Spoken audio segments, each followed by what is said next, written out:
mesdames, messieurs, peuple congolais, nous sommes là pour vous sensibiliser, conscientiser et vous mobiliser. Et pourquoi? Parce que être citoyen, c'est d'abord être informé. Et pourquoi? Parce que l'ignorance est la pire des souffrances. Le savoir et la connaissance vous libèrent.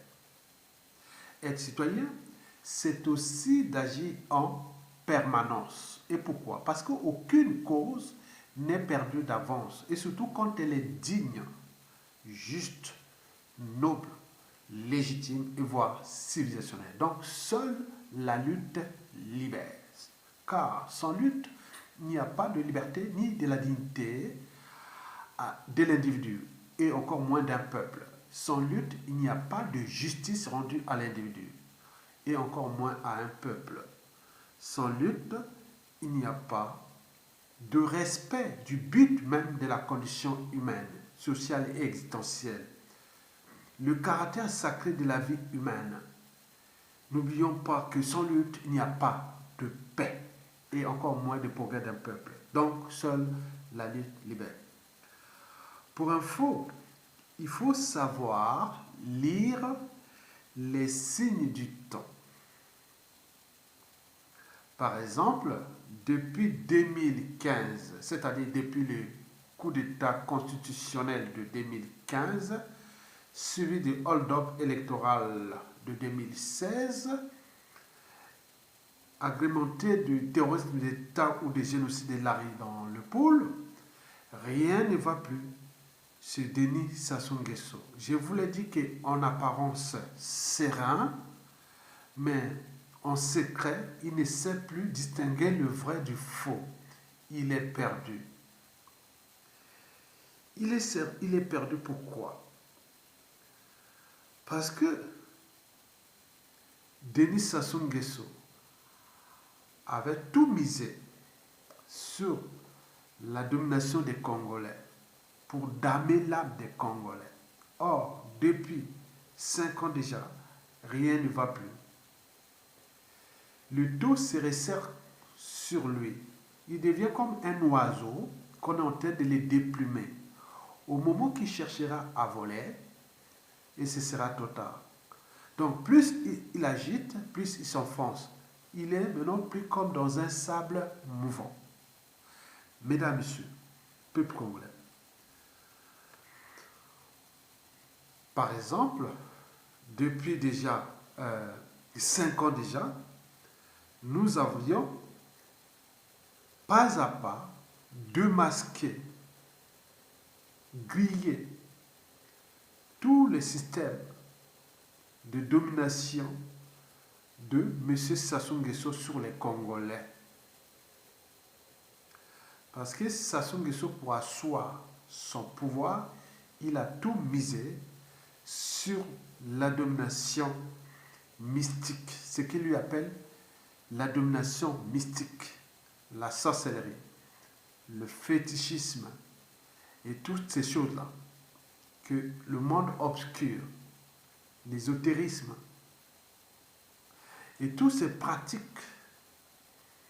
mystiques et qu'il a tout misé. Mais nous avions démasqué un à un toutes ces pratiques. Parce qu'une fois Sassou vidé de son côté mystique, il va tomber comme un château de cartes. Parce que lui tient à cause des Onganga qu'on appelle fétiches. Sans les fétiches, ça ne serait rien. Donc on sait que ces fétiches sont en train de pourrir. Et donc sa sorcellerie est désormais démasquée. Je vais prendre un exemple, 4 ou 5 exemples.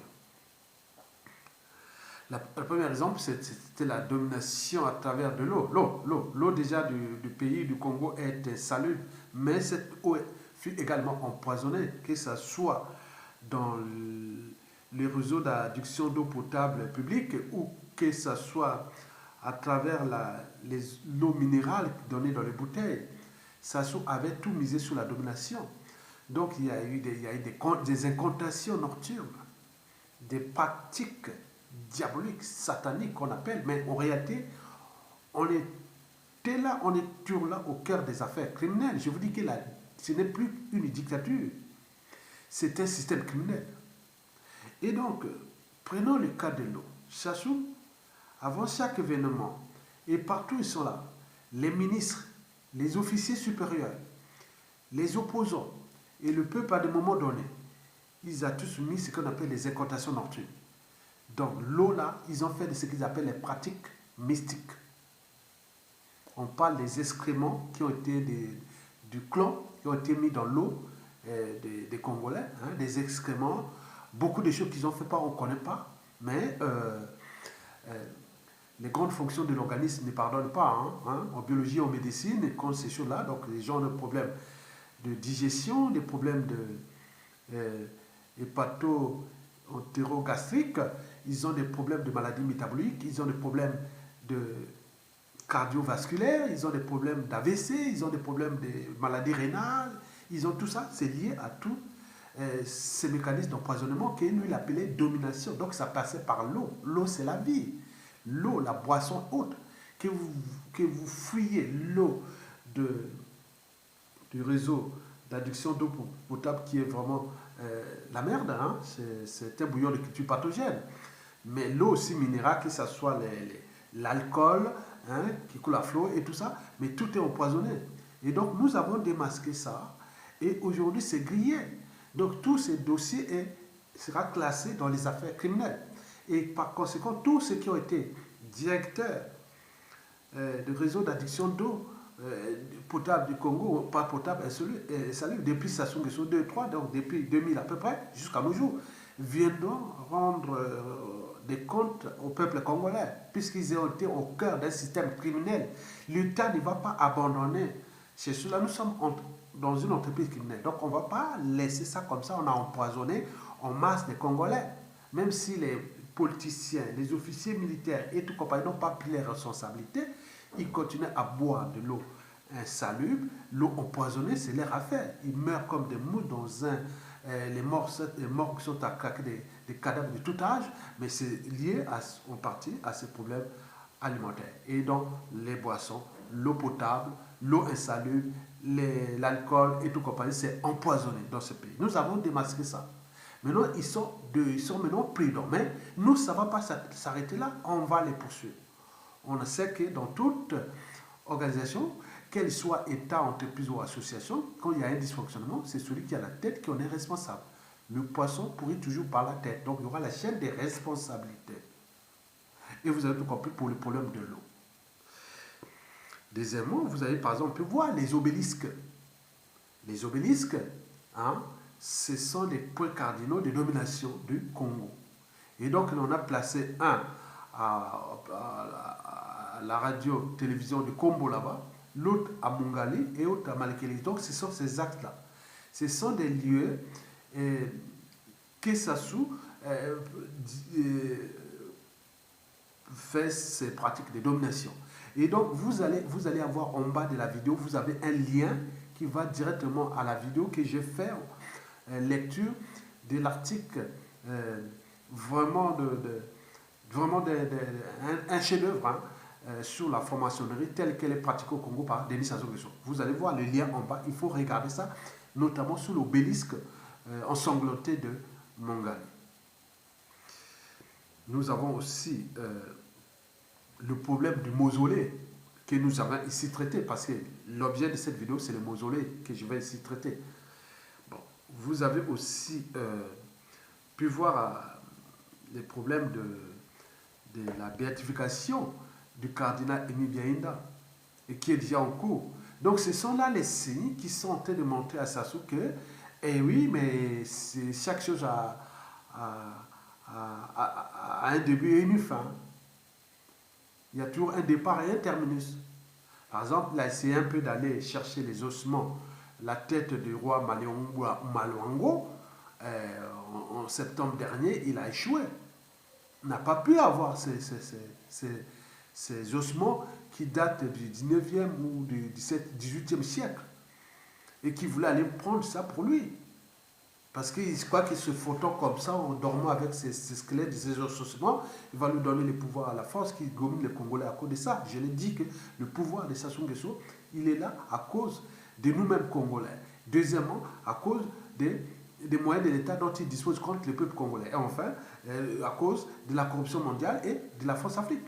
C'est tout. S'il n'y avait pas la France-Afrique et l'argent qu'il a distribué au monde entier pour la corruption à l'échelle planétaire, plus les moyens de pression haute, ça ne suffira pas là. Ce n'est pas les pratiques. Les pratiques n'avaient rien dit. Mais on va voir pour les certains et qui continuent à croire ça, au moment qu'il va chuter, ils ne vont plus avoir ça. On va voir tout ce qui sera des traitements infligés contre eux, que ce soit au terme du droit, au terme de tout ce qui va arriver. On va voir là où se trouvent les fétiches. Ça ne veut rien dire. Ça veut rien dire. Et donc, toute cette organisation obscure est en train de s'effondrer. Et donc là, nous allons rentrer en détail surtout sur le mausolée Savona de Brazza. Voici le communiqué de presse que nous avions reçu de l'agence France Presse aujourd'hui. Le Congo-Brazzaville, condamné à rendre la dépouille de l'explorateur savoyard de Brazza. La justice française a ordonné la restitution par le Congo de la dépouille de l'explorateur français Pierre Savoyard de Brazza à ses descendants, 7 ans après sa réanimation solennelle dans un mausolée de Brazzaville selon un arrêt consulté jeudi par l'agence France Presse. Donc vous pouvez voir dans tous les médias, vous pouvez écrire seulement mot-clé, le Congo condamné à rendre la dépouille de l'explorateur Savoyard de Brazza. Vous allez voir partout, on en parle. Alors, pourquoi on est arrivé là? En 2006, l'ogre de l'aliment, Denis Sassou Nguesso, avait accueilli en grande pompe la dépouille de Pierre Savoyard de Brazza. Nous, on se dit, mais c'est quoi ça? Pourquoi accueillir ces dépouilles? Pourquoi la construction de ce monument? Donc, on s'est demandé en 2006, après 2007, 2008. Donc, non, mais c'est quoi cette affaire-là? Mais c'est la raison pour laquelle je dis que l'ignorance est la pire des souffrances. Sassou ne vit que des fétiches, de la sorcellerie. Il croit que tout est autour de la sorcellerie. Donc, sans sorcellerie, il ne croit pas qu'il puisse dominer, qu'il puisse rester là au pouvoir. Donc, vous avez tout compris. Et donc, en fait, Denis Sassou Nguesso était en conflit avec les descendants de l'explorateur et qui les menaçait de rebaptiser, de débaptiser la capitale du Congo. C'est-à-dire, au lieu que ça s'appelle Brazzaville, ce ne sera plus Brazza ou Brazzaville. Donc, si vous ne remettez pas la dépouille là, c'est fini, ce ne sera plus Brazzaville. En fait, il s'agissait bien sûr d'un chantage. Et le jeu en valait la chandelle. Et pourquoi? Parce que le monde de Sassou Nguesso n'est tourné que vers la sorcellerie, les fétiches. En Boshi, on appelle ça Onganga. Chez moi, en Maka aussi, on appelle ça Onganga. Bakissi, les fétiches, les gris-gris.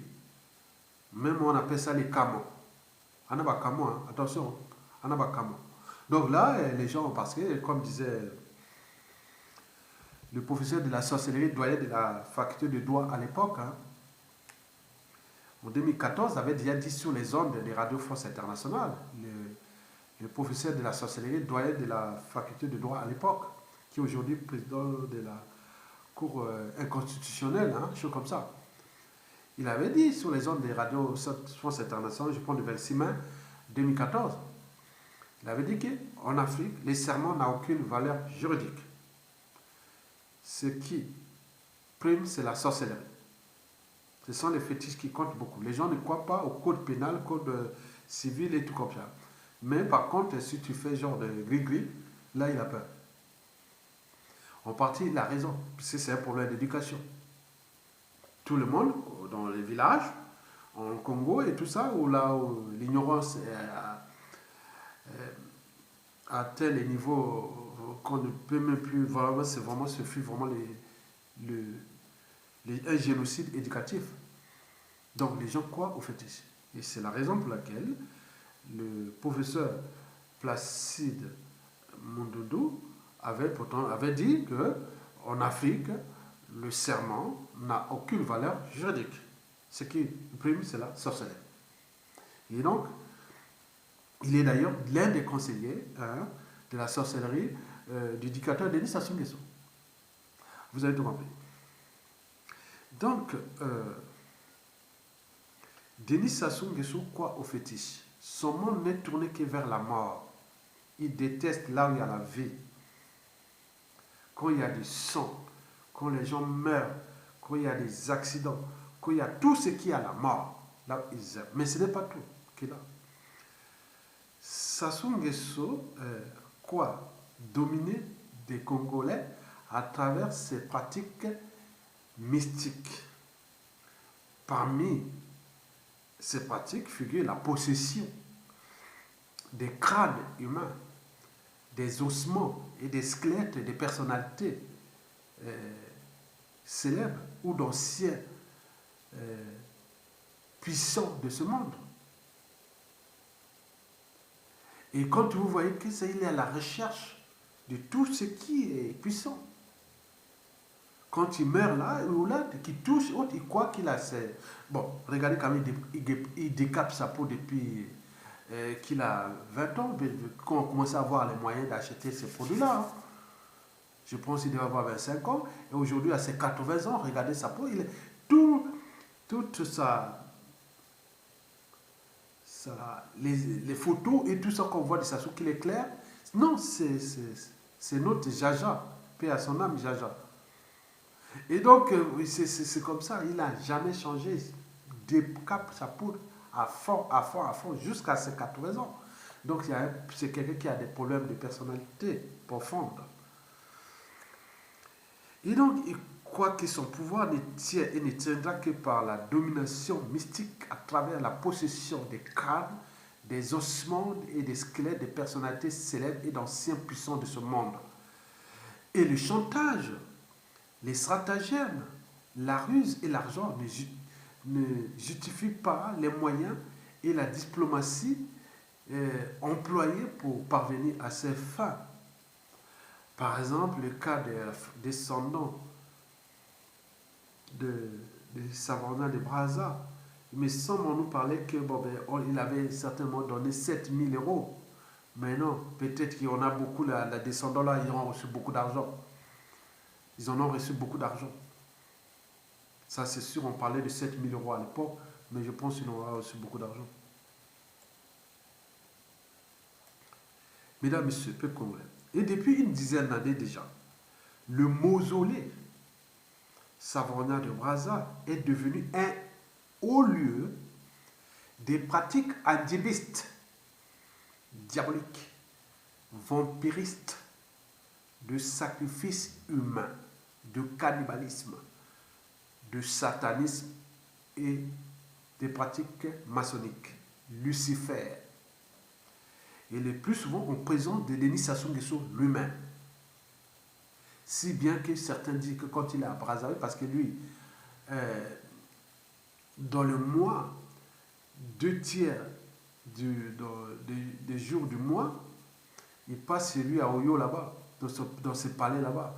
Un tiers, c'est par exemple, s'il y a 30 jours, il y a 20 jours, il est chez lui dans le palais là-bas, et dans ces trucs là-bas.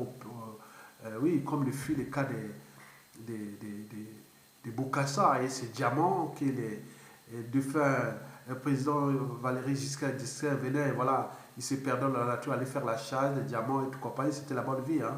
Bon, et il y a aussi Mobutu à Guadeloupe à côté, hein. Quand vous voyez Guadeloupe, Berongo, c'est comme ça. Vous traversez la Lubangui et vous arrivez à Berengo. Vous partez de Berongo plutôt, vous partez de Berongo côté ouest, au Centrafrique. Vous traversez Lubangui, vous arrivez à Guadeloupe, où c'était chez Mobutu. Et quand vous partez de Mobutu, vous faites une tangente comme ça, vous traversez encore Lubangui Chari et vous arrivez directement où à Oyo. C'est le palais d'Oyo. Donc les triangles des Bermudes, de Berongo de Bokassa et de Badouté de Mobutu et aujourd'hui des Sassou, c'est la même chose. Ils ont les mêmes sorts, le même avenir qui va arriver. C'est le même sort. Berongo est dans la forêt et comment on appelle Guadeloupe aussi est dans. Voilà. Donc, vous voyez, ces histoires de ces choses-là. Donc, il faut se dire que Sassou Nguesso, quand il n'est pas dans ce palais d'Oyo, il est à Brazzaville. Et Brazzaville, il n'est pas au palais présidentiel du peuple, mais il est dans son palais de Pila. Ou aussi là-bas, par exemple, là-bas, tout le sous-sol là est bourré d'ossements, des crânes. Mais ça, ce n'est pas tout. Et aussi le mausolée là, de Savorgna de Brazza. Là où, paraît-on, il vient là-bas tout le temps, le soir. Ils peuvent rester toute la nuit là-bas, dormir là-bas. Il y a peut-être des cadavres là-bas. Il y a beaucoup de choses qui se passent là-bas. Et pourquoi? Parce qu'il n'y a pas de fumée sans feu.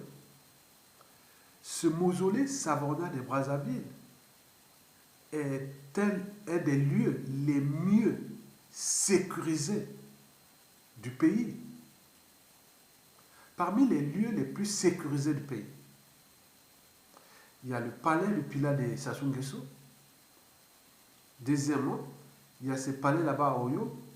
Troisièmement, ce sont des cimetières, là où ils ont transformé les trésors publics en trésors privés là-bas, ou dans ces cimetières, il y a des lingots d'or, des pierres précieuses, des liasses de billets qui sont cachés là-bas. Ils sont les plus sécurisés au monde. Et après là arrive le mausolée Savorgna de Brazza, qui certains disent qu'il est même mieux sécurisé que le palais de l'Élysée et même la Maison Blanche. Et pourquoi? Donc il s'agit d'un investissement. Donc pourquoi est-il sécurisé? Le gars, pourquoi? Et tous les cimetières du Congo sont dans la merde, ils sont même au nord. Donc, mais pourquoi sécuriser ce truc? Il s'agit d'un investissement. Donc là, la dépouille de Savorgna de Brazza, c'est, oui, la puissance, ce colon qui est venu,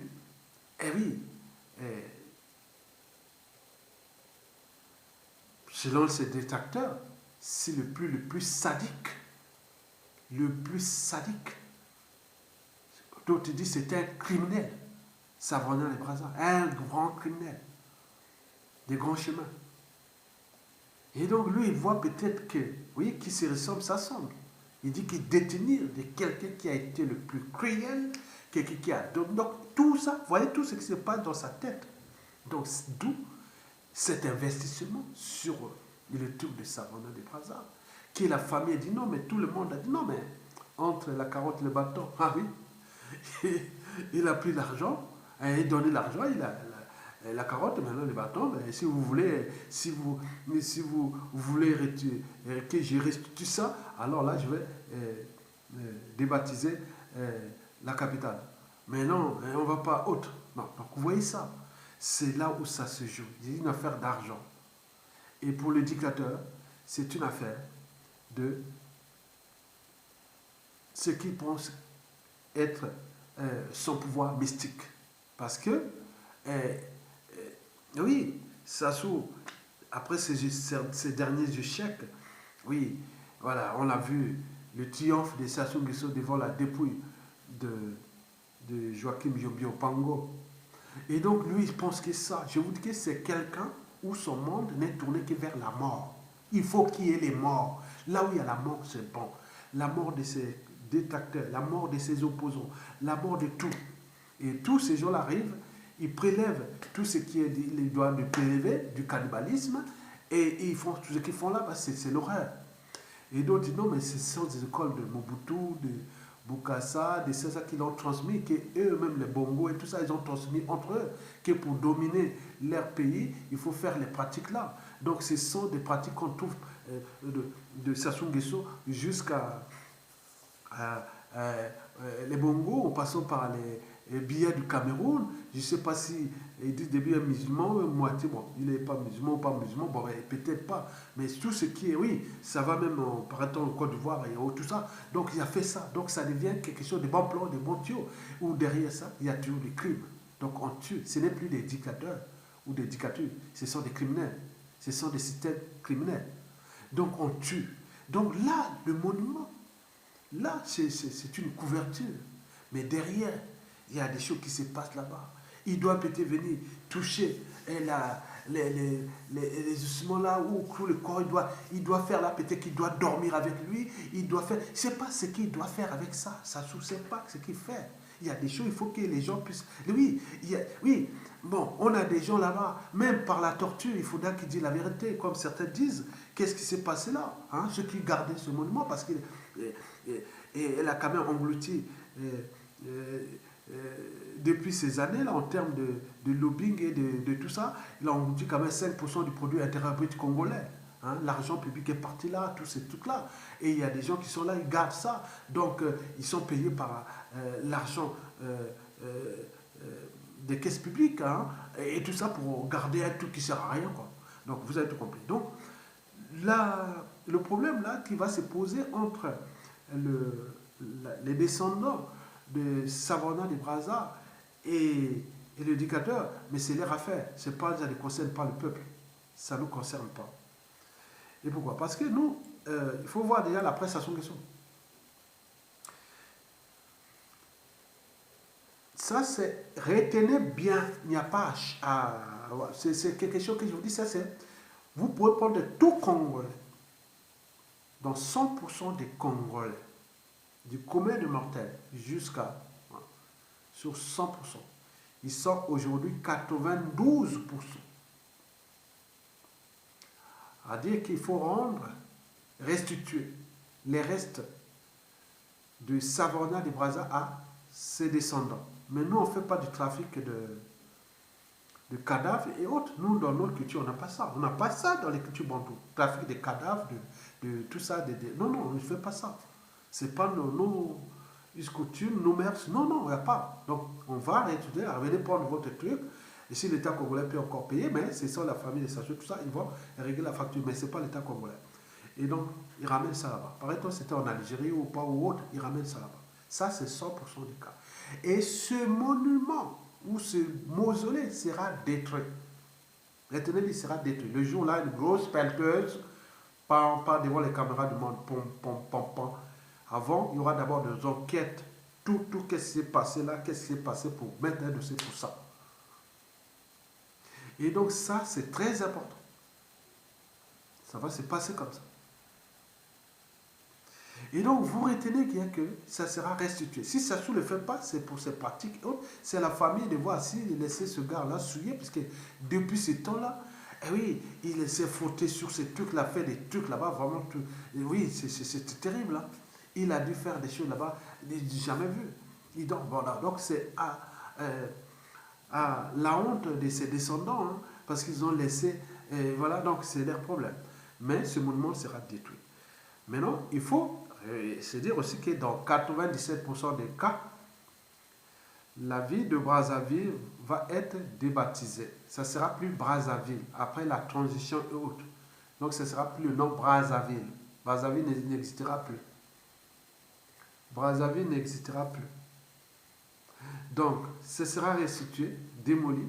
Les autres disent que ce sera construit beaucoup de un truc là. Peut-être que ce sera bon. On saura comment faire quelque chose de bien. Qui sera dans le cadre de la mémoire pour les Congolais, grands hommes du Congo ou donc il y a beaucoup de projets là.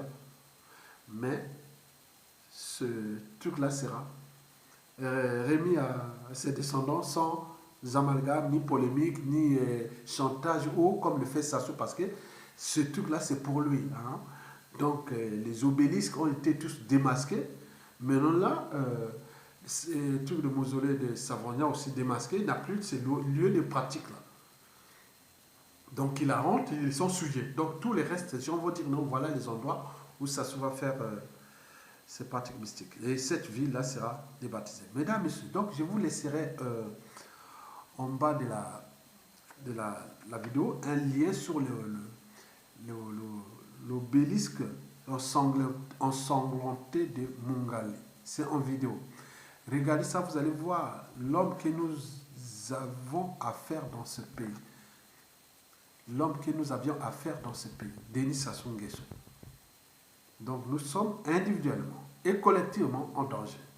Parce que ce monsieur-là, en dehors des moyens tout colossaux de l'État dont il dispose, et donc ces moyens-là qu'il a brisé des millions de vies, et qu'il a ruiné et détruit un pays, et qu'il est en train de fabriquer une poudrière, en plus il va nous laisser ces trucs-là qui ont souillé l'image d'un pays.